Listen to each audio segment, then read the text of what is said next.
किरण सिंह की गाने को लेकर बहुत बड़ी अपडेट लेकर हाजिर हुआ हूं। पहले आप सब किरण सिंह की लिखी हुई शायरी को सुन लीजिए जो रोशन रोही की चाहत में लिखी थी। और ये शायरी ये मैटर होने से कुछ दिन पहले की लिखी हुई है। क्या लिखी थी सुनिए जरा। कहती है कि नींद की तलब हमें भी है दोस्त, नींद की तलब हमें भी है ए दोस्त, पर रातों को जागते रहना अच्छा लगता है। और मुझे शक है कि मेरी किस्मत में नहीं हो तुम, मुझे शक है कि मेरी किस्मत में नहीं हो तुम, फिर भी ईश्वर से मांगते रहना अच्छा लगता है। दोस्तों क्या ही खूबसूरत शायरी लिखी है। मुझे लगता है कि शायरी सुन के आपको आपका प्यार याद आ गया होगा।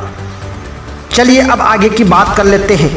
कल की वीडियो में आप लोगों को बताया था कि किरण सिंह का जो गाना बहुत तेजी से वायरल हो रहा है और किरण सिंह को बड़े बड़े एक्टर्स और डायरेक्टर्स अपनी फिल्म में काम करने के आमंत्रित भेजे हैं। लेकिन उससे भी बड़ी बात यह है कि अब किरण सिंह को साउथ इंडस्ट्री से भी निमंत्रण आने का संभावना है। एसके रवि कुमार और गुरुदास सर क्या कहते हैं, अगली वीडियो में हम इस सारी बातों को लेकर के चर्चा करेंगे। लेकिन मैं एक बात आप लोगों को बता दूं कि ये सोशल मीडिया की खबर है, सोशल मीडिया से ली हुई खबर है।